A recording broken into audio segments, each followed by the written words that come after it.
Hi! Today may share ako sa inyo. Ako ay bumili ng hanging watch or mini watch para sa akin, hanging watch kasi pwede ko siyang ilagay sa bag. At ang gagawin ko ay tuturo ko sa inyo kung paano siya i-edit or baguhin yung time lalo na kung ito ay hindi yung actual time. Okay? Kung mapapansin nyo, ang time dito ay 9:48 but ngayon ay 5:47 na. Babaguhin natin siya by always holding the screen. On nyo muna. Pagka on nyo, gusto nyo i-change yung time. Yan, naka-hold. Sa gitna lang itatapa. Yan, mababago na yan. 9 na siya. Ang time na ay 5, 10, 11, 12, 1, 2, 3, 4, 5.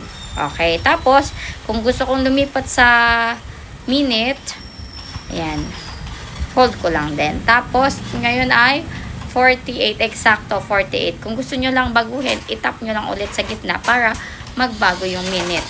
Yan. After neto, sa date naman. Ayan.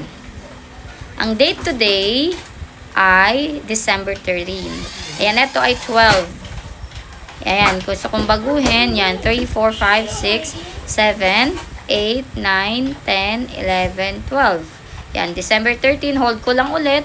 Kung gusto ko mabago yung 13 na siya, I'm not going to change it anymore.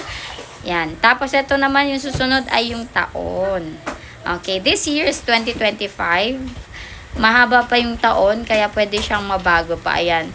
Ito ay ginawa noong 2023, kaya magbabago to. Tingnan nyo. 38, 39, 40. Ayan, naka 2023. Ang gagawin natin 25. Ayan. At pagkatapos, hold lang ulit. Ayan, nakaset na. O, kung makikita nyo, saktong Saturday. Wait lang. Ano ko? Saktong Saturday ang time. And it's already 5:49 in the afternoon.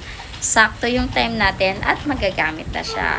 Ito nga pala ay hindi rechargeable. Disposable siya. Kaya kapag naubos na yung battery niya, pwede na siyang i-dispose.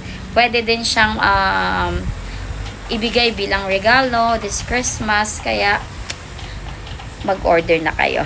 Check out!